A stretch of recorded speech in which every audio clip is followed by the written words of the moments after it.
Tonight's species is found throughout all of Florida. They are often mistaken for small sharks or even a remora.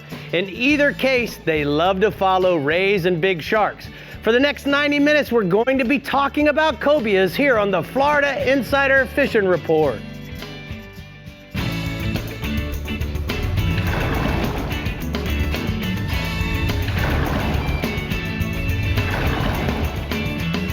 Welcome to the Florida Insider Fishing Report, presented by Yamaha.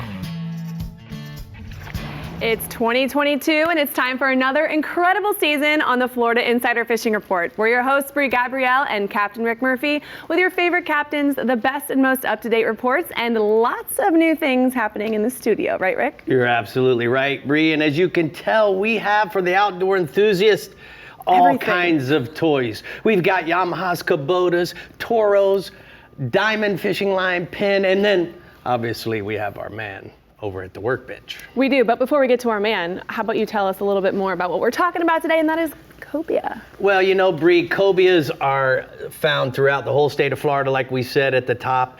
But the key is that a lot of our guides, and you're going to hear it from their reports tonight, they love to sight fish for them, whether they're going up the East Coast looking for them, standing up in the towers of some of these big sport fish boats, or maybe they're poling on the flats of the Panhandle along the beaches, running a trolling motor, or even poling in shallow waters off of Crystal River. We used to catch them when we were up there tarpon fishing as they were migrating through on big worms. It was really cool to throw big rubber worms to them when the ray would come by while we were tarpon fishing and catch dinner. While you thought you were world record tarpon fishing, you were catching dinner. Wow, that sounds amazing. This is fun. I want to go do it. All right, but before we say hi to our first captain, now let's go see our CCA workbench guru, Dave Ferrell. How's it feel to be back at work, Dave? Well, it feels good. Yeah, it does. The camera kind of scares me, you know, when it comes at me really quickly. But, no. You know, I'm starting to get there. I'm starting to get back in it. You're a newbie. Yeah, you know. I think you got this for today. You have a long time off, not doing a thing like I did,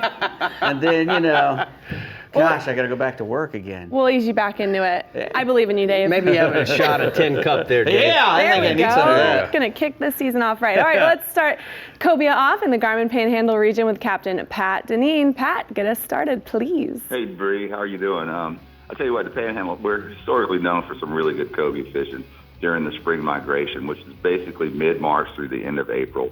And it's, as Rick mentioned, it is a sight fishery up here as the fish cruise east to west off our beaches. The best conditions are going to be an east to southeast wind and abundant sunshine. You know, it kind of pushes those fish the way they want to swim. Unfortunately, that migration hasn't really occurred, or that fishery, you know, hasn't really been strong the last several years. And now most of our cobias are caught bottom fishing or jack fishing, you know, amberjack fishing over natural and artificial bottom in 80 to 200 foot of water. The exception to that are fish caught off mannas, whale sharks, bull or tiger sharks, usually during midsummer. Eels and finfish, you know, like pinfish or mullet or you know, ruby reds are all primary live baits. A brightly colored jig is a primary lure. Too early to see how this year's migration stacks up. I have not heard of a fish being caught yet, but I know some have been seen.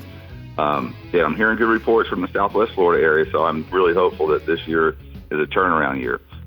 Panhandle cobia can run up to full-grown models. The biggest one caught off of the Destin beaches was pretty good while ago, but it was a bit over 130 pounds. Ooh, that's a big one, Pat. Tell me about the triggerfish. That offshore, Rick, the triggerfish are in season, and to say they are numerous is an understatement. You're going to find them on natural and artificial bottom structure, 60 to 200 foot of water.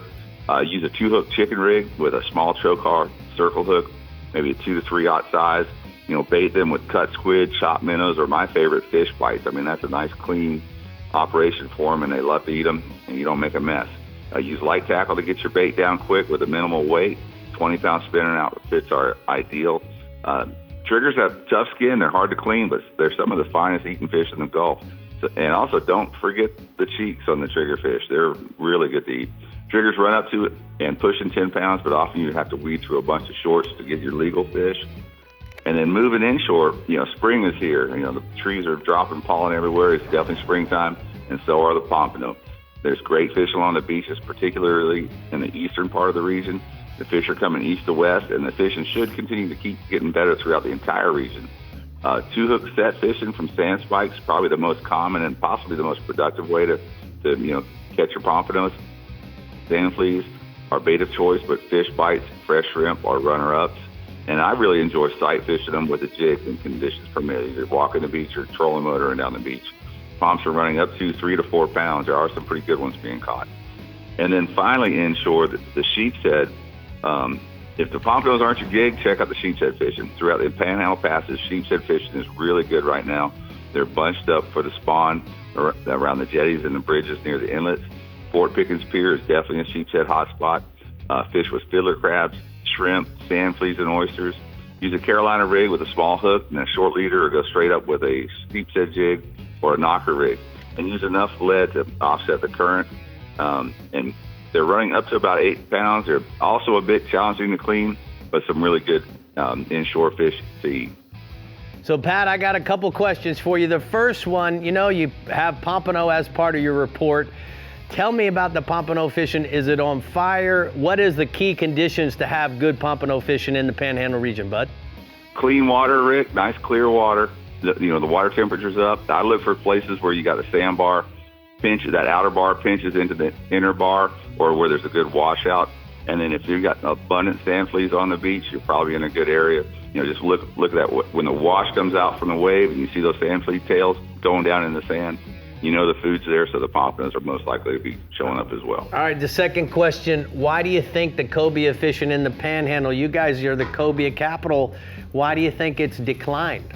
Man, there's so many opinions on that, Rick. I think there's a lot to do with catching too many big ones over the years, and then some people refer to the Deepwater Horizon event. I don't really know, but I do, and I've been saying for years that the fish need some protection up here. You're absolutely right. The one question I think, Pat, maybe this is something for your guys in your region to think about.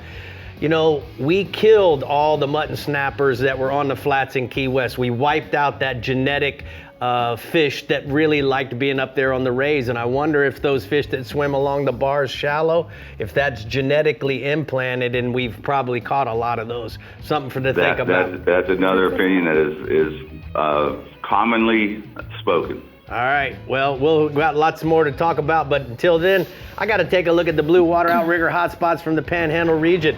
Pat says that offshore, you're going to try the trigger fish on cut bait over natural and artificial bottom in 90 to 140 feet of water. And then inshore, the pompanos on the beaches of South Walton County using set rigs and sand fleas and fish bites, Brie. Rick. Yes. It's like we never left. We're doing good. No, we have, because I must say, you look simply marvelous. You're getting so skinny after that second baby. Well, Keep up the good work there, girlfriend. There's 2 to chase after now, so it's just melting off. No work at all. It's all natural. I don't believe it. Don't believe it, Don't believe guys. it. Now let's move down into the R&R Tackle Southeast region with Captain Jimbo Thomas. What are we looking at for our weekend on the water, Jim? Hey, Brie. Hey, Rick and Dave. Great to be back talking about cobias. Now, most of the cobias that we catch here in the Southeast region, they're just an incidental catch, but we do encounter them year-round, but November through May is when most of those are caught. Now, cobia, they're a really curious fish. Oftentimes, they'll swim right up to the back of the boat, and they're also notorious for hanging around channel markers and buoys, and sometimes you can spot them swimming up on the surface, look like a shark swimming around the buoy. Get a bait in front of them, they'll usually eat. Now, they're also found around wrecks and also following turtles, especially leatherback turtles, stingrays, whale sharks, and bull sharks. And they're usually not too picky about what they eat. Some of my favorite baits are live pinfish and grunts, but crabs will work, and just about any other good live bait will work. Also, a jig with a plastic tail and surface lures will also work when you have no live bait aboard. Now, typical cobia tackle for us aboard the Thomas Flyer is a pin 750 spin fisher loaded up with 20-pound mono. Then we use a 50-pound mono leader tied to a 6.0 to 7.0 circle hook. And then the few incidental cobias that have been caught lately, they've been on the deep line, kind of out in the middle of nowhere. And you never know when one might pop up on the kite, or if you have a turtle or a whale shark swim by with those cobias on their back. Now, the average size nowadays is 25 to 30-pound range, but larger ones are not uncommon. Now, I got a photo here. This is Mike Causley from Homestead, Florida, with a nice cobia, and this cobia swam right up to the back of the boat, They dropped a live ballyhoo in the water pretty much on his nose. He ate it, and they caught him. Yeah, they Now, did. sailfish, yep, hey, you always got to be ready. You never know when they're going to pop up. But, you know, the sailfish bite's been fairly consistent, especially when the conditions are right. Good conditions meaning blue water and north current. And from one day to the next, those conditions are changing. If you don't find good water and current where you plan on fishing, you might want to run north or south looking for better conditions, or talk to people, network up and down the rip there, see where the best water is. Now, the sailfish have been coming through anywhere from 80 to 300 feet of water, and most of the bites have been on live baits, herrings, goggle eyes, pilchards, and sardines, fish under the kite. If you don't have any enough wind for the kite, you can try slow trolling or drifting those live baits. Also, the late afternoon bite has been the best in the last few days. Now, moving inshore, the tarpon fishing has been fairly good in most of the inlets and their adjacent beaches, also around the bridges of the ICW. Best bite's going to be in the early mornings and then late afternoons into the evenings on both the incoming and outgoing tides, just so long as that water is moving. Right now, beta choice is a big live shrimp or live mullet or crab. Drift that bait on a 6.0 to 7.0 circle hook using 80-pound mono or fluoro leader. And also, you can look for fish rolling or marks on your fish finder on both the north and south sides of the inlets, and that's where the boat traffic's going to be lighter. And these tarpon have been in the 60 to 100-pound range. Now, we got bonefish on those oceanside flats of Biscayne Bay. The bonefish has been pretty good in the last few days. Best fishing is going to be on the hard bottom flats with good moving water. You want to look for lively flats with good signs of life, crabs, sea urchins, stingrays, sharks. When you got all that stuff swimming around, those are your lively flats. Now, the bonefish have been most active in the mornings before that water heats up, and then later in the afternoon as it starts to cool, with the areas from Soldier's Key, South Angelfish Creek being the best on the top of the incoming tide, using live shrimp, crabs, and fly tackle. So, Jimbo, I got a question for you. You know, this time of year when the water starts to warm up, those tarpon that are piled into the cut, they're in there eating the shrimp that comes out of Biscayne Bay, the north and the south end of the bay as the tide falls. Have you started to see some mullet coming down the shoreline around those jetties? Is it time to switch over to a mullet over a big shrimp? What do you think? Negative. Nope. We are seeing some mullet, just they're more of the residential mullet that are hanging around along the shorelines. But the shrimp have been running very heavy for the last few weeks. So a shrimp is the preferred bait. If you have a mullet or a pinfish, that's most likely going to get you a bite. But shrimp is what they're eating, and the shrimp have been coming through like crazy lately. All right. Well, we appreciated it very much, Jimbo. Looking forward to working with you here in 2022, and we'll talk to you later. We're going to go ahead and take a look at the hot spots from the southeast region inshore. He says fish live shrimp in the inlets and along any lit bridge throughout the region for the tarpon in the 50 to 80-pound range. And then offshore, fish live baits on the drift or under a kite in 100 to 250 feet of water for a mixed bag of sailfish, blackfin tunas, kingfish, and an occasional mahi. You know, Brie, this time last year, the year before, we were actually doing a Sportsman's Adventure episode just off of Key Largo. It was about this time, wasn't it? It was. And we were catching all of the things that are in his hotspot. So we would know Saltwater what to Rodeo do. Day. That was a fun one. It sure was. All right, coming right up, we're headed into the YANMAR ASB Florida Keys region with some exciting news. And Dave has given us some cobia catch and tricks for rigs and techniques at the CCA workbench. They like the gaudy ones. And you know what? I don't know if the cobia like them gaudy or we like them gaudy. They'd probably just eat the white ones if we threw them. But we really like to throw the colorful ones to get them. They're colorful, not You gaudy. can see them. They're colorful. We can they're definitely see gaudy. them. The gaudier the better. Feathers. Agreed. We'll be filaments. A breed. back. A breed. What? The Florida Insider Fishing Report is brought to you by Yamaha. Reliability starts here. Sirius XM Marine. Weather, fish mapping, entertainment. Academy Sports and Outdoors. Have fun out there. Real Legends. Everything you need to live life local. Penn. Let the battle begin. Casa VIEJA Lodge. 5-star angling in beautiful Guatemala. Stiffy, innovators in shallow water performance. And Daiquiri Deck, food, drinks, friends.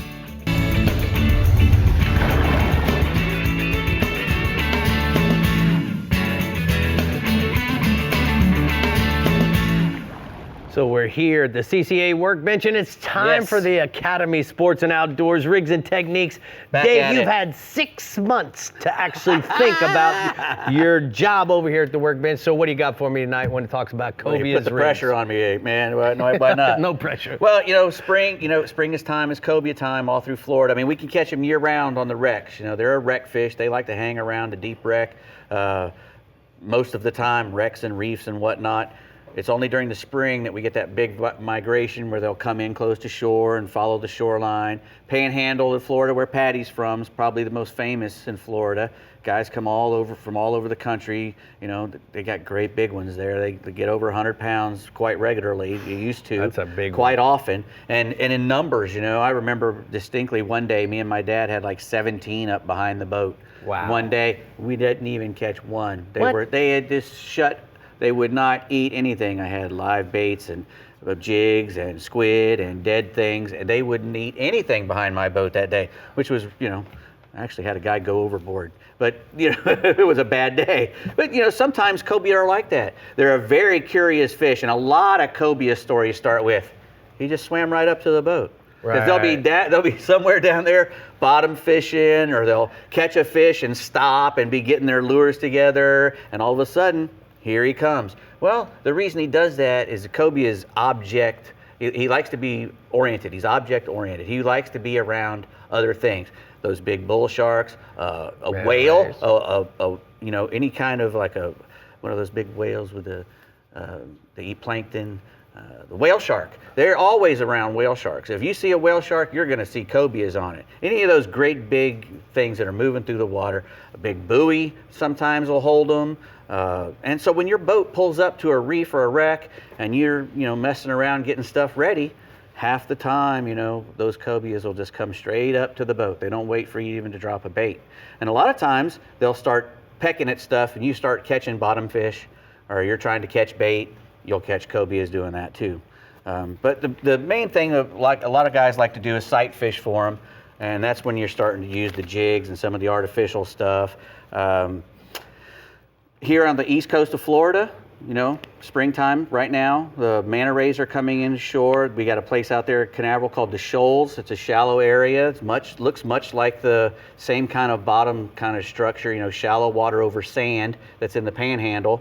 And for some reason, the cobia like to come through there and they pop up, and we can see them. If their wind's coming into their face, they'll go down, and it's harder to see them. If the wind's at their back, pushing them along, they'll pop right up to the top, and that's how we determine where they're going to be up in the Panhandle. The gear you want to use a long spinning reel, a long spinning rod, 8 feet, something that can make a long cast. Especially these days, the way the fish are pressured, because everybody likes to catch these things to eat them. So a lot of guys are out there chasing them, and if you're throwing right at them and hitting them in the head with it, you might not get a bite sometimes, So you got to be a long way away from them. Try to make a long cast about 3 or 4 feet in front of the fish. And once you see them start to tail downwards towards that jig, you pay real close attention to that line. And if it nicks, gets that little bump, or it starts to speed up, just close the bail and start to wind. So what action do you like your Fenwick rod to have, Dave? Well, I like a pretty loose tip so that I can make a long cast, but a heavy butt section, because all cobia fight hard. Even the little fellas, they don't give up. Right. I don't know why that is versus another fish, but some fish just fight harder than others, and the cobia is known for putting up quite a battle, like a jack, but he's not a jack fish. As a matter of fact, the cobia's only living relative is a remora. What size line would you like to use, like this diamond? Well, for braid, I'm probably going to use anywhere between 30 to 40, 30 to 60 even. Depending on where you are up in the Panhandle, you can get away with using 60-pound braid, because you might run into a monster you know. Yeah. But the majority of fish you should be able to catch easily on 30-pound braid, because you're usually fishing in an area when you're doing the sight fishing that they don't have a whole lot of stuff to break off on, and the water's relatively shallow. So tell me about the presentation. You see your cobia swimming down the beach, swimming behind the bull shark, swimming behind whatever. Right. What are we going to do, Bub? Well, you want to figure out which way that fish is going, obviously, and then we want to turn around and get parallel to it. You know, you want to be slightly in front of it and parallel, and then, you know, cast in front of the fish. You know, I've made the mistake of bombing them quite a few times. Hit them on the head. Yeah, no with good. the bait or the, or a big jig. You know, you definitely don't want that. And, a live bait, if you go through a progression, usually, up in the Panhandle, a lot of guys will throw an eel first, or they'll like to throw that pinfish first, or they'll like to throw a mullet first, and then they'll throw a jig. And then there's other guys who are, just sold on the jig thing, and they just want to throw a jig all the time. But if you have a variety, it's always good to have a variety, because as you'll hear these guys say, oh, they're usually not that picky. Sometimes they can be really picky. Yeah. I don't know why that is, but I don't know if it's the water temperature of those days or what. And if you're live bait fishing, what kind of hook you going to use? I like to use just a live bait hook, but a pretty stout one. This is not the time to use light wire. Use the double, triple X. These are great for eels, these little small ones like this. If you're using a bigger mullet or something, you want to make sure you have plenty of hooks sticking out. I use maybe one of those Circle C's. I like to use big Circle C. Yeah, I like to use a pretty good size circle hook, because for one thing, they can't bend it out. Right. And if he swallows that bait, which is what we're hoping he's going to do, if he swallows that bait down and that big circle hook comes to the corner of his mouth, he's done. He's pinned. He's probably not going to come off unless you do something really dumb.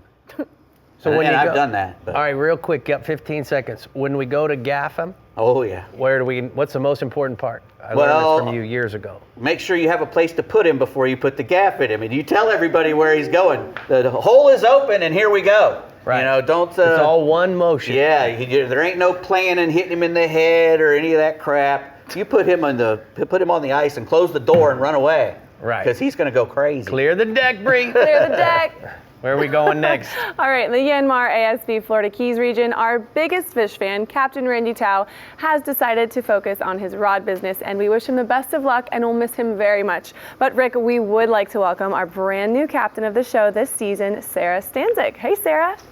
Hey everyone, we're here in the YANMAR ASB Florida Keys region, and cobia and the Keys are a great fish to catch. Big bonus. You can catch them both inshore and offshore and in the Gulf of Mexico here. So we are literally surrounded by cobia in all directions. You can't find one, I don't know, look everywhere because they're all around. They don't really look all that exciting though.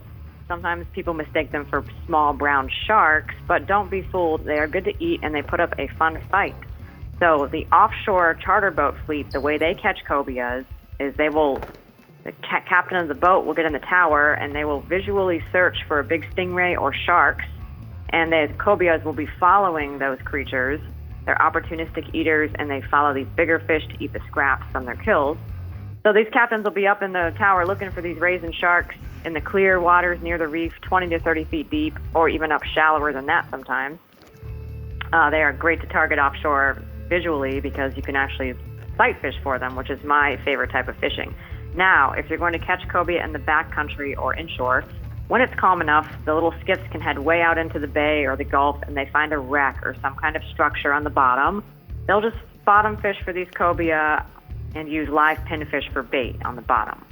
So that's how they do it in the bay. Also, when it's slick calm, the cobia can also be seen floating on the surface and they can sight fish for them that way as well in the backcountry.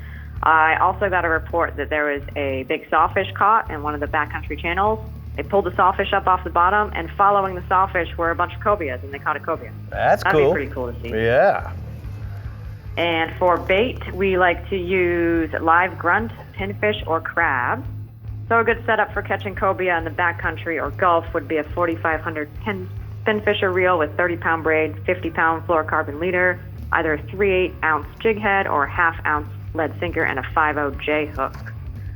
And here is a big backcountry cobia photo caught by angler Ron. Nice. That is a big one. Oh, I'm getting hungry. round. All right, what else you got for us offshore, Sarah? Offshore report this week, yellowtail snapper are hot. Big, nice flags being caught all this week. You want to anchor your boat in 60 to 90 feet of water. Lots of chum with oats and sand can help you too, off the back of your boat. Look for good water movement. Fluorocarbon leader is a must with a small jig head, small piece of cut up bait like shrimp or ballyhoo, or a big yellowtail will happily eat a live pilchard. Be patient. Sometimes you'll sit there and chum for an hour before they start to bite. They're a fun fish to catch on light spinning gear like the Penn Battle Reel. And here is another photo of a pile of yellowtail snapper, and there's big mutton snappers mixed in as a bonus. That's with Captain Dave Morris with Fishwife Charters here in Alm Ross. All right, let's go inshore, girl. Inshore, tarpon. Tarpon are starting to show up more as our winter cold leaves and the warmer weather patterns settle in for the springtime. Use a live crab or mullet and fish near the bridges or in channels where there's good water flow.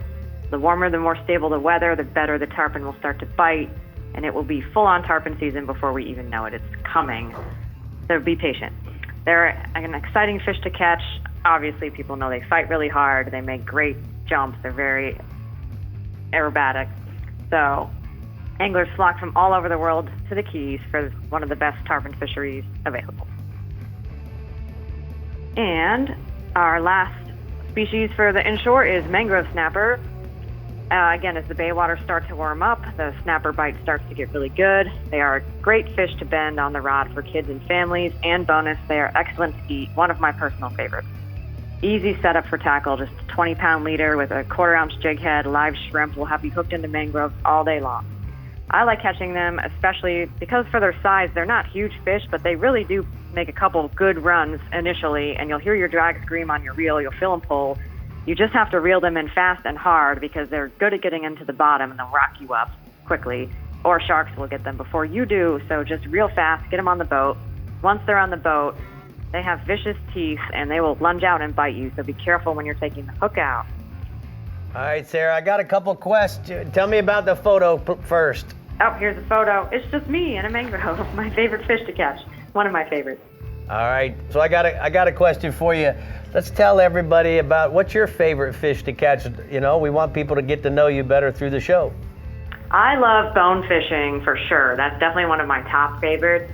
I like to look for them, like, you know, sight fish for them, like in the Bahamas and whatnot. But you can do that here too in Florida. It's just a lot harder. But definitely one of my favorite species is bonefish for sure. All right, well, we're looking forward to working with you throughout the whole season. We're grateful to have you.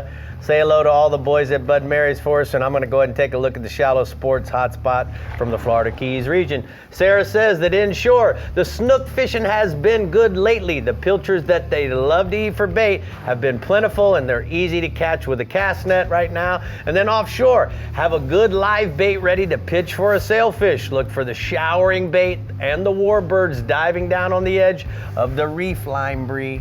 The slimy bonefish. The slimy bonefish. Sarah's favorite. Sarah's favorite, and Randy Randy's hates the least. I It's love great. it. What a change. Miss Randy. All right, well, we've got a few tournaments in the Florida Keys to tell you about. And first up, the Key West Fishing Tournament continues through July with more than 40 eligible species of fish with divisions for men, women, junior anglers, and even the peewees. And the Robert James Sales Redbone at Large Sunrise Sunset Tarpon Tournament features prizes for guided and unguided categories and a huge silent auction, which we all love. That's it. All right, the inaugural Marathon Premier Sailfish Tournament is set for April 21st through the 23rd and raises funds for Keys charity Mission Fishin'. A grand prize up to $10,000 is to go to the team catching the largest bull and cow dolphin fish combined at the Marathon Offshore Bull and Cow Tournament set for April 29th through May 1st. We have tournaments back. We got tournaments back. Yes, I'm so excited to be reading that. That was great. So exciting. All right, we've got more captains and Cobia reports on the way, so stay hooked for the CASA VIEJA Southwest region and the FISHBITES East region coming right up on the Florida Insider Fishing Report. Oh, I man. gotcha. First I time. gotcha. I First never show back. get you. The Florida Insider Fishing Report is brought to you by POWERPOLE, Total Boat Control. Berkeley, your fish, our science. VIEJA sunglasses, blue light blocking, radically clear lenses, blue water outriggers, everything for your outdoor adventure. R&R tackle, from our tackle box to yours. Florida Coast Equipment, your local Kubota dealer. Coast to coast, we've got you covered. And GARMIN, plot your paradise. Yamaha's reputation for saltwater reliability is driven by the 4.2-liter V6 Offshore's 97% reliability and overall performance. Reimagined with new advantages like built-in digital electric steering for incredible responsiveness and exhaust rerouting for more powerful reverse thrust. The legacy of the reliable Yamaha 4.2-liter V6 continues, now more refined and capable than ever. Yamaha, reliability starts here. In our world, bigger and tougher is always better. Meet the ASV Max Series compact track loaders. Premium machines built with a next-generation cab for an operator experience like never before. While we upgraded every feature imaginable on the all-new Max Series loaders, only you know how and where you'll put them to work. But don't just think big, think Max.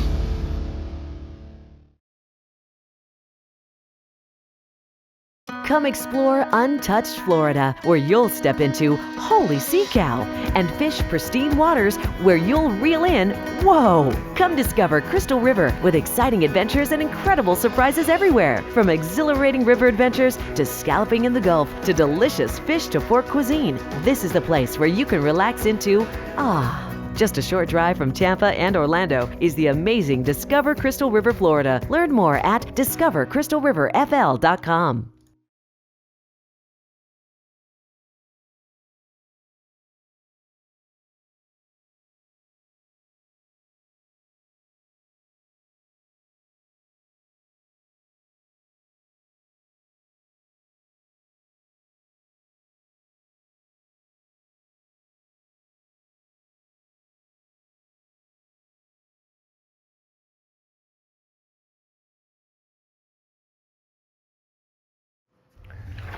Welcome back. Captain Ronnie Houston is on top of things in the CASA VIEJA Southwest region. So let's hear your report, Ronnie. We missed you. Well, like always, Rick and Brie, it's great to be back representing the Southwest region and having the opportunity now with last season and this season, having a year to play with new products, looking for some good results to talk about throughout the year.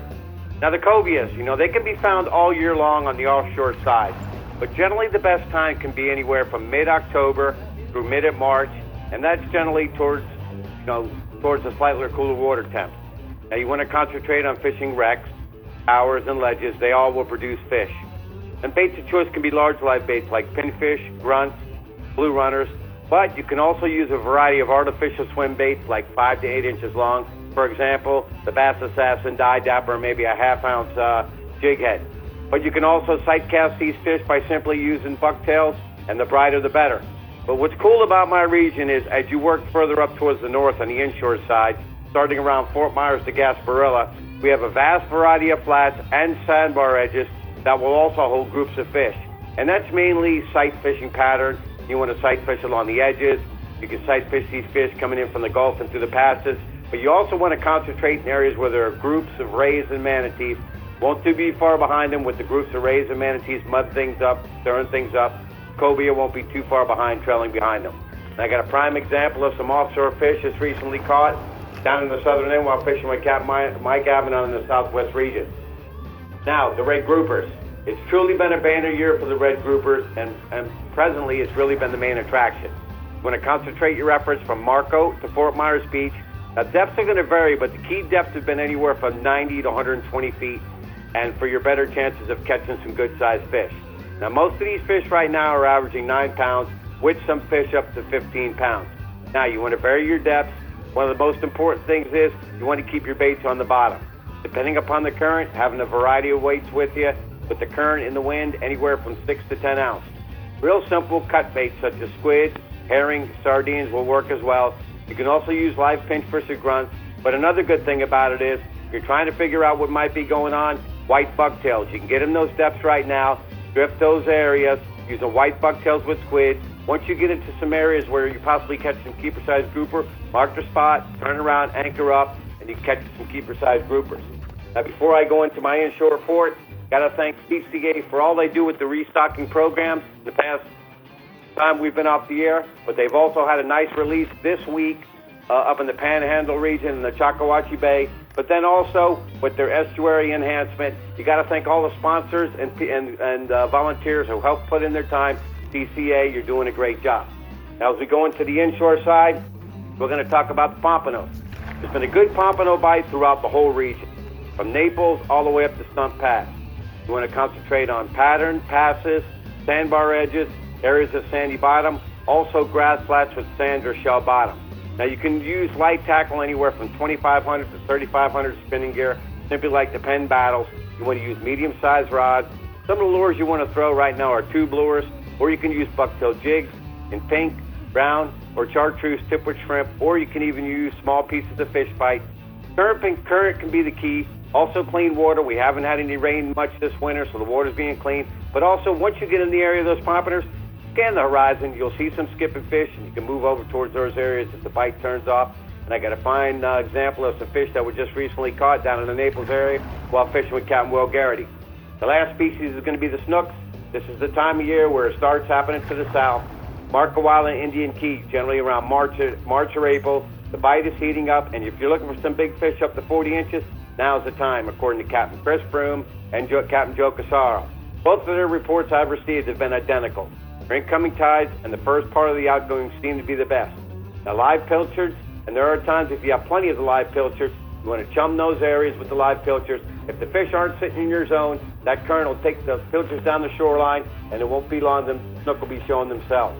Now, also a variety of paddle tail swim jigs that Captain Joe likes a lot. Those swim jigs he likes a lot, especially a white on a jig head, anywhere from 5 to 7 inch swim bait. Now, the deeper shorelines as well as the points is one of his favorite places, as well as the outer gulfs and passes to work those big swim baits. Got a couple prime examples of some nice fish that are just recently caught. From 38 to 48 inches down south here in Goodland. It's heating up. Looking forward to the new year.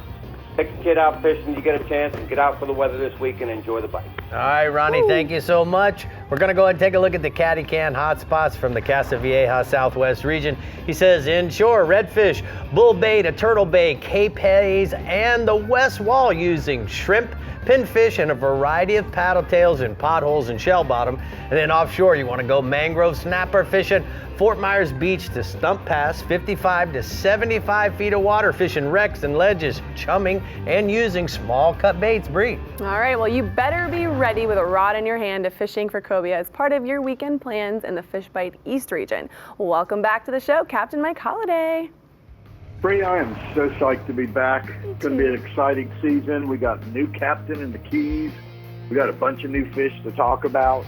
It's going to be a great year. So let's kick it off, talk a little bit about cobia in my region. While you can catch cobia year-round in the East region, there's really two main cobia runs that take place. One that goes from Valentine's Day through about March Madness, so right through now, and the other from Father's Day to about the end of July. And this year's winter cobia run has been a little bit dismal and inconsistent at best. Most of the fish in the region that guys are encountering are in under that 33-inch minimum fork length. So there's been a lot of small fish. There's been a good body of fish between Sebastian and Melbourne that are still there that don't seem to be pushing down. But there have been a few fish the last couple days on the Sandpile and Stewart and on the 60 to 80-foot reef from Hope Sound up to about Fort Pierce. We talk about cobia fishing. When you leave the inlet, you always want to have at least one spinning rod rigged for cobia in case a fish just pops up around the boat. A lot of times you don't get a second chance at it. You want to target them on the reefs and wrecks with a chartreuse R&R flare hawk or a chartreuse swimming plug or a saltwater assassin dye dapper with a 1-ounce jig head. You can use live baits as well. The average cobia in my region is going to be like 10 to 30 pounds. But a good one, I'll give you an idea of a good one. I got a photo with Captain Justin Rieger of Jensen Beach. Oh. He caught that nice cobia off a leatherback turtle, had his rod ready, saw the turtle, threw, got him. Nice. That fish ate a red-tail hawk, a flare hawk jig. Now, the other thing going on right now, the main body of sailfish have already pushed south, but there's enough stragglers around to still target them and have multiple fish days. The best action's been 100 to 160 feet of water, although there was a good bite in 70 feet of water off the Loran Tower ledge earlier this week. You just want to look around the color changes and anywhere around the bait schools. That's where you're going to find the fish this time of year.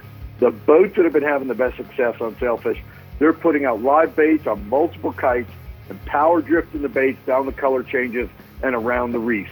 Live goggle eyes, pilchers, and thread fins have been the baits of choice, but you can also troll a rig value or a small swimming mullet.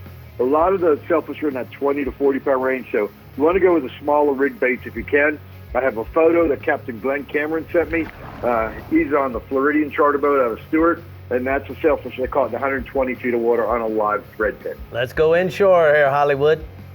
Well, the warm spring has jump-started the fall or the spring mullet run, and that's got the snook fired up along the seawalls and docks in the Loxahatchee and the St. Lucie rivers, and also around all the inlets in my region. The larger fish are still up in the rivers and around the bridges at night. You want to start your day throwing a topwater plug or a black and white saltwater shad, put them up against the walls or around the docks, and then go to a live mullet, 8 or 9 o'clock in the morning when the sun gets up. At night, you want to focus on the bridges with flare hawks and live shrimp on a jig head. If numbers are your game, the St. Lucie and Fort Pierce inlets both have a lot of small fish around the docks and the shorelines close to the inlet. A saltwater sass and copper juice, 4-inch sea shad, or a small live pilchard are both money on those fish. The average snook's 20 to 28 inches. There are still a good amount of slot fish being caught. I got a photo. That's 4-year-old Max Caluzzi and his father, Stefan, with Max's first fish, or first snook that he caught. He caught that on a live pilchard. Nice. The other bite we got going on inshore, early April is when the pompano starts their migration back north, up through my region. Well, the action hasn't been fantastic. It has been very steady. You want to target the fish in the surf off Palm Beach, Hope Sound Beach, Bob Graham Beach, and the beaches north of the St. Lucie power plant. The real key is to look for that green water that's not super clear, but clean enough that you can see down 3 or 4 feet. Most of the anglers are going to fish your standard triple hook pompano rig with either a FISHBITES Easy Flea or a frozen flea or clam with a strip of FISHBITES, the brighter colors, the chartreuse, the oranges, and the pinks. Those are the better colors to put on there. The fish see them a lot better. A lot of the pompano are being caught in close, so look for areas that have a deep trough close to shore. And what you want to do is take one rod, throw it way out, take one rod, throw it in close. If one rod starts getting the bites, take the other rod and move it to that area. The average pompano region is going to be 1 to 2 pounds. All right, Mike, tell us a little bit about the bass fishing. I know it's on fire. It is. The bass are chewing along the northwestern edge of Lake Okeechobee right now, from Tin House Cove all the way up to the Kissimmee River. There were still some beds during last week's full moon. So, a lot of the fish right now are in that post-spawn phase, and they're moving out from the shallows out to the first grass line. So areas like Second Point and just outside the Harney Pond Canal and outside Tin House Cove, that first grass line are going to have a lot of fish on them right now. By far, wild shiners have been the most popular bait. A lot of guys start fishing them on corks with a 4-0 trocar hook. Just pitch the shiner up to the edge of grass, let the bait swim up into the grass. For lures, a June bug color trick worm, rig Texas style has been money. A white spinnerbait with gold willow leaf blades, or a green pumpkin colored creature bait's been working as well. Right now it's about a 20 fish morning, but a lot of really good fish, a lot of 6, 7, 8, and 9 pound bass being caught on Lake Okeechobee. All right, bud, thank you so much. We're going to go ahead and take a look at the TNH Marine hotspots from the East region. Mike says that inshore, the snook on the seawalls of the Loxahatchee River fish the higher tides with live mullet and topwater plugs, and then offshore, mutton, mangrove, lane, snappers. On the 6 Mile Reef, use sardines, cigar minnows, or squid for bait. Loxahatchee. Love that river. It's a good one. All right, be on the lookout for the StarTron Central West region and for Dave Ferrell with some freshly sought-out goodies for the Taco Marine new products at the CCA Workbench. Everybody likes a new fillet knife, don't they? Yes, they do. Dave, be careful. I see you like swinging that thing. I don't want to come over there and you'll be bleeding. I've never cut anything off as far as you know. That's not a knife. Oh, this boy. is a knife. We'll be back. Oh. Wow, that's a knife. Yeah. The Florida Insider Fishing Report is brought to you by ALTA Equipment Company, where uptime matters. Ameritrail, load, launch, relax. Rodan, set it, forget it, catch more fish. Fenwick, feel everything. Tin Cup Mountain Whiskey. Discover Crystal River, Florida. Bass Assassin and Saltwater Assassin. Best lures, period. And Maverick Boat Group, makers of premium boat brands Maverick, Hughes, Pathfinder, and Cobia.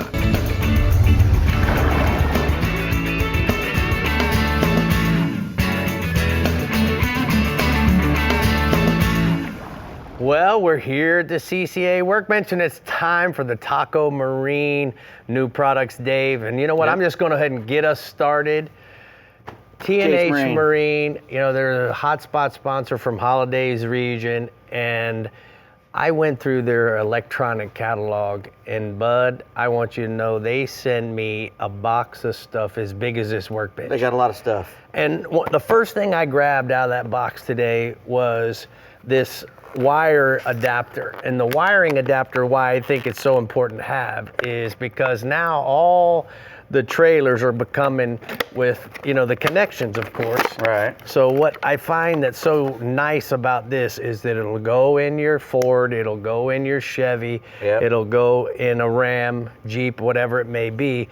And it's easy now to plug the Maverick Ameritrail trailer right in here because they're still using this because it doesn't have brakes. Right. However, you go to the Pathfinder, which is a dual axle trailer, and then you have to have the brakes. And so this is one plug that has all that built right into it. I got you. You I know? always like to have a couple extra of them because I'll either back mine into something and tear it apart, which I'm known to do, or I'll leave it in and it'll walk away on its own. So it's always good to have Oh, you a gotta couple have of them. two. Yeah, it's always good to have a couple of them in the car Yeah. so that you don't run into that problem. And then if you have Ridge and Colin in your life, and they both are driving and going boating, you got to have four. There you go. Yeah, I got you. THMarine.com. That's right. To get that cool product. That wiring harness, and Lots all of kinds cool of stuff electronic coming stuff. from them this year. Right. Next, we got the Fusion from Apollo. That's a head unit for, you know, your stereo head unit there. It's got a 4.3-inch screen that is, you know, a touch screen control as well. Play, pause, skip just by touching it, which is really nice. You know, when you're out there on the boat and, you know, you maybe hook up a fish and want to quiet it down, you can hit pause and then play back up when it's, you know, when everything's cleared off. It's got a nice, really good built-in Wi-Fi. It also works with Apple AirPlay. So, you know, any of your phones will work with it. Comes with a remote too. Comes with a remote control. A multi-zone deck, 4 input audio zones. It controls, weather resistant. You know, you can take a pretty Speaking of good weather, spot. comes Take with it- Sirius and it's XM. Sirius XM ready, exactly. And now Fusion is a GARMIN brand as well. So, you know. And then they also have the app that you can run the phone from as well. You run the- I mean, run the head unit. run the phone. Yeah, NMA 2000, so it hooks up to all your stuff on the boat as well. Yeah. Next Cool. here, we got some cool fillet knives from Man O' War Fishing. We saw these guys at the Miami Boat Show this year, and they were nice enough to send us some of these along to show you guys. They have 4 different models: the 6-inch boning knife, the 7-inch flex in blue and black. That's the 7-inch flex knife right there. The 8-inch narrow, and the 9-inch flex in black. Razor sharp, non-stick finish on them. They're made out of high carbon stainless steel. They're super durable, so they'll still flex. And on the bottom there, you pull that out. If you can pull it, come on, twist. There you go. It's got a plastic thing on there, but it's a ceramic stick so you can sharpen it up keep right it there. sharp. Chop, chop, chop, chop, chop, chop. Yeah, right when you're doing it, stays in Chop, there the chop, whole time. chop. Chop, chop, chop. That's right. Sounds like my dance instructor. Little Dave. 4-inch non-slip grip rubber, you know, with a diamond on it. Comes with a little sheath as well. So go to manowarfishing.com. They also have a lot of cool tools as well as the knives. Well, I hope they send us more stuff to show. This Yeah, is some sure they cool will. stuff, really quality stuff. You can definitely feel it. Yeah. Next, we've got some knock and tail lures. These are from a guy in Katy, Texas, and it's a soft plastic bait with a rattle built right into the tail, which is really cool. And if that tail is moving, that thing's making noise. It this will is the rattle. rattle. Yeah, there's a tiny little rattle built in there, a little glass rattle with some beads in it. And as it swims along, you know, all you got to do is just wind, wind, wind. You don't have to jump it, pop it, do anything. It'll just swim along. Oh, I hear it. Yeah, and it makes pretty good noise. You know, what size do these come in? Well, they got a 3 1/4 inch, a 5 inch, and a 4 inch. 7 colors in the 5 and the 3 1/4, and 22 different colors in the 4 inch. And you know, they've got all the good things that a soft bait's supposed to have. It's got a little groove in the nose here for when you're using a weighted hook, which I like to use a lot of weighted hooks because I can throw them a lot further. And when you have weight on the end of it, it actually gives it a little bit more action. You have more connection with the bait. And it has a nice groove on the top, so when you put your hook through Texas rig style, it lays in that groove on the top. Yeah. Just wheel that sucker along, and so you can do jig head, you can do weedless, and then you can do weedless weighted. Correct. Correct. Yeah, very versatile. Just and what's really cool about them is that weight there in the tail. All right, I think really durable. I think I like what you got going on. Where do we go to find out more information about those guys, Dave? MyCoastalOutdoors.com.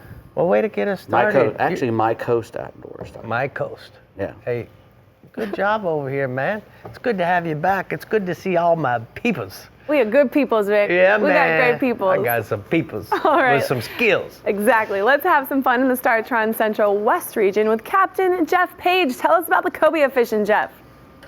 I will, and you know what? It's good to be back on a brand new season. Woo. And you know what? When it comes to cobia fishing in the STARTRON Central West region, we have plenty of it. And you know, probably the best is during what we're in right now, spring, and then again in the fall when the migratory fish push. Sometimes they'll get in close, but they'll always be out in that 7, 11, out to 30 miles. And they're going to hold on structure, Rick, Brie, and they're also going to get in, if you have any big schools of thread fins or kingfish and mackerel schools, anywhere where there's a lot of commotion going on, don't be surprised if the cobia is not right there in it. Another real popular way guys catch them in our region year-round, but especially during the migration, is they can be out bottom fishing for groupers and snappers, and while they'll reel in a grouper or a snapper, cobia will follow it up. So it's always a good idea to have a flat line ready with a live pinfish and even a big 2-ounce, 1.5-ounce bucktail that you can throw if he starts to head away and you have to get out in front of him. Now, inside our region, up from the Skyway Bridge up North Tampa Bay, a lot of times guys catch them year-round, but really in the summer months on the range markers and pilings and markers all the way up into the Port of Tampa, and then down in Charlotte Harbor off the east wall as well as the west wall. So pretty much that covers it throughout the whole region. Pinfish are a great bait, and any kind of soft plastic with like a 1-ounce jig head or at least a 3/4 ounce that you can get out there in front of them. No matter how you slice it, the cobia fishing's good in our region. Got 2 photos tonight. The first one of Captain Dakota Moore with a happy client with a nice cobia. And then the second one, Captain Brian Marcy of Breakwater Charters, both out of Sarasota. Staying offshore, we go to Kingfish. Our water rick is warmed up into the mid-70s now, and the kingfish are starting to go by really quick. Guys had a really good weekend if they could get out to them. It was really rough. Looks like we're going to have a couple good days and then another big batch of strong south wind. But that gets those kingfish fired up just like it does y'all sailfish. Same thing. You want to find them on the structure, any artificial reef, in as close as a mile out to 7, 8 miles. Mark bait on them on those reefs. You're going to find kingfish. You can troll for them, or you can actually put out flat lines just like you do for the cobia. Good idea to use some wire and pay attention in that 30 to 55 feet of water over hard bottom and any of the artificial reefs down from Venice to Boca Grande. You're going to get some nice kingfish. Kingfish photo tonight of the Flying Hawaiian Colin O'Lair out of Stump Pass Marina. And now we're going to move inshore. You know, Rick, it wasn't really a sustainably cold winter, and the red fishing showed it. They never got back in any of those neighborhood canals or backcountry spots where we've caught them before and done TV shows. And sure enough, they're already out along the oyster bars on the outer bays of Charlotte Harbor, Bull Bay, Turtle Bay, and then up around Long Bar Point, and even on the outer bars off Rattlesnake Key. I like to fish them on the higher stages of the tide when I can get in around the oyster bars and either throw live bait like pilchards or pinfish, free line or cork, or I like to make long casts with the Berkeley stick shad or the Berkeley 120 jaywalker, just like we did on the Sportsman Adventure show we filmed last year. So look for the redfishing to be really good this weekend on the new moon. And I've got a really nice redfish photo, longtime client, Chicago native Dustin Hansen. And my last species tonight, I'm just a trout fisherman, so I had to throw in the speckled trout to kick the show off. A lot of fish have come in out of the Gulf. They're real clean, silver, good color, spots, and they've gotten onto the grass flats around the mouth of New Pass, and then also down around Cape Pace Point and over on the Bokeelia side of the harbor. And it's been just soft plastics on a 1/4 ounce jig head, or again, that Berkeley Chrome 120 jaywalker. And I've got a really nice photo tonight of Captain Austin Oski out of Charlotte Harbor and a happy client with a big speckled trout. Nice. All right, Bub, Cool thank you so picture. much. Appreciate it. Sorry we woke you up on your nap. But we're going to go ahead and take a look at the daiquiri deck hotspots from the Central West region inshore. Snook, fish live pilchards around most of the oyster bars in Terracea and Palmasola on the higher stages of the tide. And then offshore, cobias, good fishing on most of the near shore, 3 to 11 mile wrecks and reefs in the south part of the region. Live pinfish is your best bait, Brie. That was not nice. No, but you know, if it gets dark or dark 30, He's been fishing. night. He's been fishing. He's tired. He was catching Please bait. He was catching bait this morning. I talked to him at 5:30. He was catching bait in the dark. Okay. So I give him the break. All right.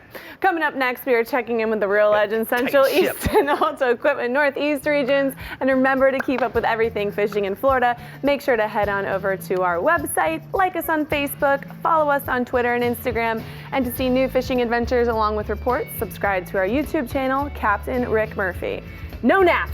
We'll see you soon. We got to keep a tight ship. Come on. Yeah. The Florida Insider Fishing Report is brought to you by STARTRON. Start, run, and store with STARTRON. CCA Florida, the voice of recreational anglers for over 35 years.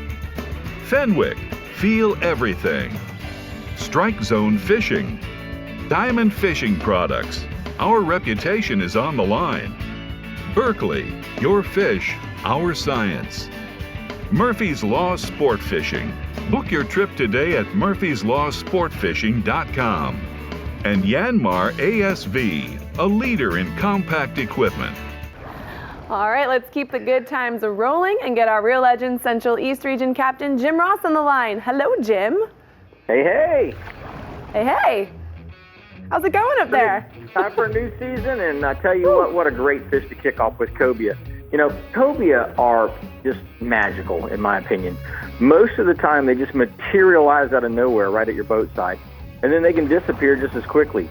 You know, magician David Copperfield has got nothing on these guys whenever it comes to making you shake your head in disbelief sometimes. But in my Central East region, I thought we were just past the prime portion of our cobia season, but I'm beginning to rethink that. And the reason is the guys and gals at the Ponce Inlet area are still seeing a lot of rays. And on those rays, there are a few fish. But throughout the rest of the region, all the way down to Sebastian and Vero, the wrecks and reefs seem to be holding more fish right now. So I would suggest, you know, keeping a brightly colored R&R cobia jig rigged and ready and go out and do some bottom fishing. Or if you've got some pogies or sardines or croakers or some other kind of live bait, drop them down on a lot of the reefs and wrecks, and you guys and gals are going to start catching some of these fish. And even all the way out to the 120-foot range in the Canaveral through Ponce area, some of those deeper, not too deep, but deeper wrecks than what we normally catch them on, still have some cobia on them. Now, here's the main thing. A lot of them are small. We've got a lot of fish that are right there at that 34, 35 inch mark, but we've got a lot of fish that are at 32 and a half. So make sure you put them in a net and don't gaff them. That way you're not killing those fish with a big gaff hole in the side of their body. Let them slide into that net, measure them. If they're legal, you can slide them into the box. If they're not, slide them back overboard. I've got a picture of a nice little fish that Ryan Imka caught with me the other day out of Canaveral, and that was a nice little cobia, just right at that legal limit. Nice. Now my second species is shark. So here's the other part of the cobia saga, if you will. A lot of the fish that we're catching are getting eaten by big sandbar sharks and by bull sharks on these reefs and wrecks. And the cobia are actually following some of the sharks around. So the one thing that you do have to do is make sure that you've got fairly heavy tackle if you're going to bottom fish to get those fish up and hopefully get them away from the sharks. But we have got sharks everywhere. We've got spinner sharks, we've got black nose, black tip, we've got fine tooth, we've got sharp nose, just about every kind, even hammerhead. Just about every kind of shark that you would want to catch is out there right now. And anything that you use that has smell to it, like cut bait or a live bait, is going to work great. I particularly like to use the titanium wire. I've been using the R&R Tackle titanium leaders that are pre-made with this hook on them. I can pop it back out of the shark and I can reuse the rig. So check your local tackle store for those R&R titanium leaders, because it keeps you from having to retie because the leader got messed up whenever the shark either rolls up in it or kinks it with his mouth. And I've got another picture here. Speaking of some of those bigger sharks, Brian Imco once again holding the head of about 110-pound spinner shark that we hooked up, and then something else decided it looked very tasty. Wow. Big appetite. Rick, I know you're like me.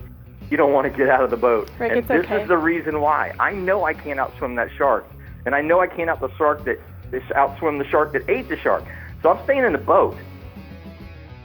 You're not kidding, man. That right there, that just makes it even more of a verification. All right, let's go inshore, bub. Let's do some snooking, boys. I'm telling you, the beaches have got fish. The inlets have got fish. It's a great time to go snook fishing right now. Live croakers are working best up at Canaveral, and you can also use some pogies up there. Live pinfish and mullet are working best up in the Ponce Inlet area. But here recently in the Sebastian area, the Maharas have actually been out producing everything else.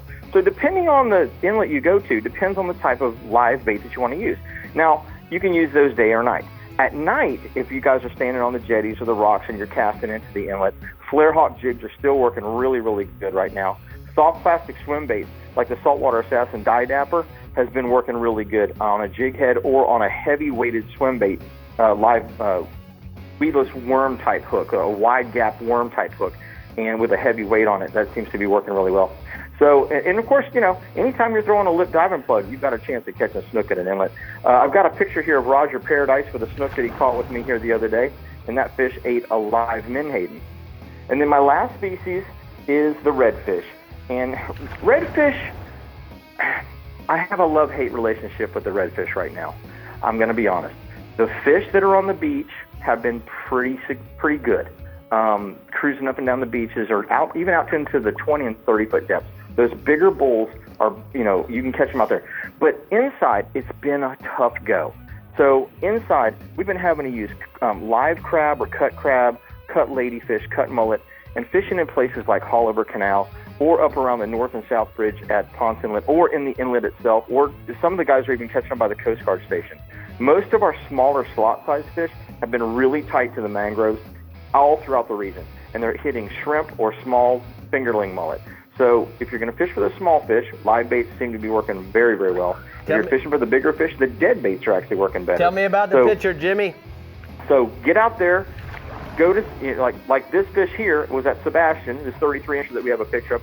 Get out there, throw some baits around some mangroves or around those inlets, you're going to catch some snook. All right, Bud, thank you so much. We're going to go ahead and take a look at the Rodan Systems, Marine Systems hotspot from the Central East region. He says snook in all the inlets inshore, use live bait and on a fish finder rig for snook, and they range from 27 to 40 inches. Those are some big ones. Offshore troll for dolphin near the rips, temperature breaks, and the eddies associated with the western edge of the Gulf Stream. Man, that picture, sharks. Yikes. Yep. Am I right? And Jim, Yep. he definitely has a radio show. That man is sure a talker. Mm-mm. Where are we going next, Brie? All right, well, I have some CCA news for everybody to talk about. Yeah. And that would be, we're just going to move up the coast to the ALTA Equipment Northeast region because we're going to do CCA afterwards. And we're going to have our first sit down with Captain Tommy Derringer. Tommy What's D. up, guys? I missed you guys. You guys look great. It's great look at to your see studio you. up there. Yeah, hey, I'm super excited to be back for another season. We had some great fishing during the off season. We got more great fishing coming as the season goes on and things start to warm up. And I'm really happy we're talking about cobia because that's the time of year it is right now. It's time to start looking. Our beach cobia season typically kicks off right around this time of year. Once the water temperature on the beach gets into the high 60s, which it's right about there now, it's time to start looking for those migrating manta rays. Now, from now through about mid-May is prime time for the cobia, following on the backs of those mantas. Now, it's a sight fishing game out there, and you're going to find the rays, hopefully with a few cobia on them, anywhere from just behind where the waves are breaking to a mile or so off the beach. Now, the go-to cobia lure for a long time has been the bucktail jig, like that R&R jig. Works really well with or without a grub tail. But in recent years, I've had great success with having my clients toss a large soft plastic like the 6-inch sea shad from Saltwater Assassin. You pair that up with a 1/2 to 1 ounce jig head, you can toss it a mile, which is really gonna come in handy when you're doing that sight fishing. Now, we also get cobia on the near shore and offshore wrecks this time of year, but the beach fishing, that's really where all the excitement kicks in. But one fun way to get the cobia fired up over some of those wrecks is to get them chummed up. Now, I like to net a bunch of pogies along the beach, then live chum with those guys over the wrecks. It can be an all-out fire drill when a group of those big cobia show up behind your boat. Just make sure you got a few pitch rods ready because it can be some fast and furious action when it gets going. And guys, I've got a picture here. This is the cobia whisperer himself. That's what I'm going to call him from now on. Captain Colin Phillips with one of many cobia that he's caught over the last couple of months. Colin has got those things dialed in, man. Now, staying offshore, we've had a great wahoo season over the past few months. There's been some really big fish caught. In fact, there's been some wahoo over 100 pounds brought to the dock just recently. Now, a lot of the guys are high-speed trolling, but there's been a good number of big fish caught slow trolling some dead baits as well. I spoke to our buddy Captain Gibb from the Angry Seas. He says a lot of the bigger wahoo have been hanging at the very north end of the region, just inside the ledge. He says you find the bait as well as and a temperature break and you're gonna find those fish. Now that bite for those wahoo should continue until the water temperatures really start to warm up. Now moving inshore, guys, I gotta start the season off with my favorite inshore fish, my favorite fish in general, the redfish. This is such a fun time of year to target those redfish, especially with the high water we have early in the morning this weekend. It's the perfect time to toss a topwater plug. The finger mullet, they've been showing up in better numbers. And if you can find a nice concentration of those finger mullet along the Spartina grass, there's more than likely going to be a redfish or two really close by. Now, if tossing lures really isn't your thing, a popping cork with a mud minnow, a shrimp, or even one of those finger mullet under it is going to be a great setup as well for those redfish on the higher tide. But once the tide backs out, the creeks throughout the region have been holding good numbers of reds, both slot and underslot, in the deeper bends and along the oyster bars.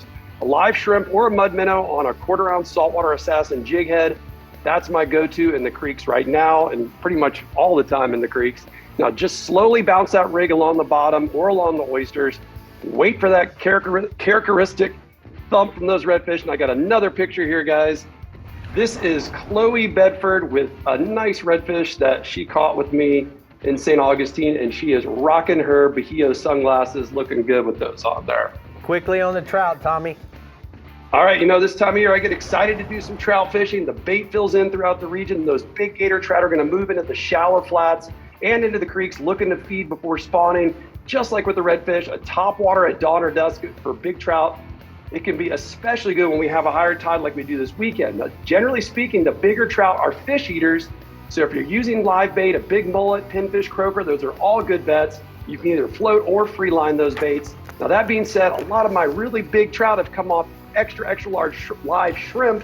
They're a little tough to come by, but they work really well. No matter how you do it, guys, it's super fun to chase those big ones. Just make sure that they swim away and release them to fight another day. And I got one last picture here.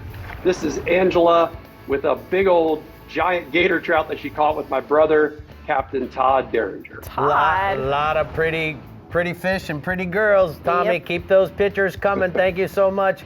We're going to go ahead and take a look at the strike zone hotspots from the Northeast region. He says inshore, fish the grass lines on the flats of the early morning high tide with topwater plugs or popping corks. Look for the schools of fingerling mullet getting chased or busted. And then offshore, blackfin tunas east of St. Augustine. Look for the temperature breaks and or bait over structure near the ledge. All right, now it's CCA time. Any fish caught this summer could win big in the West Marine CCA Florida Star competition presented by Yamaha, even Cobia. But you have to be registered and a CCA member to win. If you register before April 15th, you will receive one entry in the drawing for a new Hughes redfish with a Yamaha motor and trailer. Star can make your summer fishing more rewarding, so get registered today at ccaflstar.com. All right, coming right up, we're getting to the Discover Crystal River Northwest region, and we're gonna be getting to know our last captain of the night. Who do you think that is? Hagalicious. Hagalicious. There he comes. Coming right up. The Florida Insider Fishing Report is brought to you by Yamaha. Reliability starts here. Shallow Sport. Penn. Let the battle begin. The Florida Keys and Key West. Come as you are. The IGFA. Every fish, every water, every angler since 1939. Island Lures, Tournament Tackle, Sportsman's Adventures with Captain Rick Murphy, Fishing for Adventure, and Taco Marine, Troll the Edge. All right, guys, today's power pole tip is what I call the springback. You know, in bass fishing, a lot of times I'm looking for bass on beds, I'm looking for underwater grass beds, structure, and as I'm cruising around and I see something real close to the boat, the worst thing you can do is reverse the trolling motor. I'll use the power poles to spring me back. Check it out. Like right now, there's a nice little patch of grass with a bed on it. Power poles are going down, power poles are down. I'm letting the boat load, letting it load up now. I spring it back, power poles up. Let the boat get the weight of the boat, then bring the power poles up. Now look, I'm backing, I haven't touched the trolling motor one time. Now if that's a fish on a bed right there, which I can see the bed, I didn't spook him, okay? Didn't have to hit the trolling motor. Now I can redeploy the power poles. I'm in the perfect position now to catch that fish. So guys, that is your power pole tip of the week. That was a good tip. It is a good tip. Yes, it was. All right, Captain Jeff Hageman in the Discover Crystal River Northwest region has all you'll need to succeed this weekend. Welcome back, Jeff. Good to be back. Glad to be back, definitely. Cobia this time of year are still on the flats right now, but we'll soon be transitioning offshore as soon as that water gets too warm for them. Right now, look for them on the flats, cruising the beaches, the passes, around the channel markers and cans in the shipping channel. Like I said, they're going to be moving out to the reefs and wrecks soon, but we still got them right now. In the winter months, you want to look for them around our power plants. We've got a few power plants. We've got Hollow Beach over on the Ruskin side, and we've got Anclote River power plant, and then, of course, the big one we've got is Crystal River power plant. The warm water runoffs on the power plants is a good place to look for them. On the back of stingrays, looking cruising up there, trying to catch anything. A stingray, when he flaps his wings, is kicking up. Great baits for them. 10-inch eel in black or mossback on a 3/4 ounce jig head or a 1/2 ounce jig head works really well. Pinfish under a tailhook pinfish under a cork, really hard bait to beat. And a jumbo shrimp is one of my favorites on a jig head for casting to sight casting the fish. Staying offshore, Captain Rob Davenport of Big Nasty Charters out of St. Pete reports a good red grouper bite right now in the 70 to 100 foot range on flat rock bottom and small ledges. He's using a knocker rig with a 6-ounce lead, 7-aught circle hook, and 60-pound fluorocarbon leader. Bait of choice right now has been cut squid or cut sardines. Moving on inshore, Captain Mario Costello of Tall Tales Charters out of a plantation inn on Crystal River reports a good snook bite right now around the rocky shorelines from Crystal River to Yankeetown. He's throwing a 5.5-inch jerkbait on an 1/8-ounce jig head on an incoming tide, and on the outgoing tide, he's using a live select shrimp. Snook right now in his area ranging anywhere from 30 to 35 inches. Really good fish with a few monsters mixed in. And I got a photo of Captain Mario himself with a nice snook. Nice. Hi, Mario. A good one. Captain Mario, the legend up there. Captain Mike Anderson of Real Animals out of Tampa Bay reports a big snook bite right now. We're chewing around the docks. Him and his mate Cody went out fishing last Wednesday playing around. Snook and reds on the same docks. Big pilchards was the key. That those small baits, they wouldn't touch them, so big pilchards is the key. And I got a photo here of Captain Mike Anderson with Cody with another great snook. Nice. Staying inshore, moving towards redfish. Captain Jimmy Huddleston at CaptainHud.com reports a great redfish bite out of the Arizona Fish Camp. Said it's been on fire with schooling fish moving up on the flats, following those mullet schools. They're feeding up into the trees on those higher water right now and those big lunar tides. He's using a number 5 split shot pegged to the hook above either a piece of cut bait or a greenback. Because once that tide gets really high, those fish are working up underneath those shady parts of the mangrove shorelines and then get way back in there. So look for those big overhangs in the mangroves, and that's where you're going to find them. And I've got a beautiful redfish photo from Captain Hood. Pretty pretty. Hey, Hag, got a quick question for you. Is the house done? He's been building the house. House is done. What? All right, well, we got to have a housewarming party as long as it's on a Friday, Saturday, or Sunday, dude. We're We in. can do that. Did you say party? What? All right, everybody's We're coming, coming. though. We're loading up the bus and we're coming. Come on. I got to All go right. outside because I got that big metal roof and All right. my phone don't work in here, but Oh. welcome to come on up. We'll have a big bonfire ready for you. All right, Sounds man. good. Thank you so much. We're going to go ahead and take a look at the Ozella Key Marina hotspots from the Northwest region. Hag says that inshore, the redfish bite is on the top of the tide. Look for the schooling fish. Live baits have been working well. And then offshore, Spanish mackerels are on the nearshore wrecks and hard bottom. Look for the birds and the bait fish. Use spoons and live bait and a little chum bag maybe might work, Brie. Hageman's like, did someone say party? Yeah. We're gonna have one. Yeah. Housewarming's the best party. Yeah, I'll he bring a does. plant. Plant. Just kidding. I'll bring some tin cup whiskey. There you There go. you go. Now, Better that's than what a I'm talking plant. about. We might All have right. to try that before we go up the air here. We probably should. The Cobia reports are in, and we are ready to catch some fish and have some tin cup whiskey. But stay tuned so we can tell you what we're hooking up to next week, only on the Florida Insider Fishing Report. Oh, You you're didn't with get me. Didn't get me. You got me though.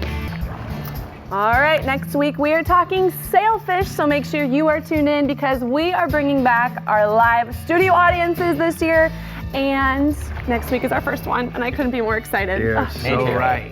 people in the studio. Yeah, they're going to be actually CCA recipients of winning some type of category. Could be kid scholarship, Oh, could be all kinds of things. yes, But the best I people. think we need to celebrate the first show of the 2022 season I think with a little we do. little tin cup. What do you think, Dave? Yeah, congratulations, Steve, up for second place Pompano. There Surf you go. Challenge. Congratulations. Thanks Fishing for tuning with in. me. Good job, Dave. Good job over here. Everybody, get you a shot. Stuff's hot.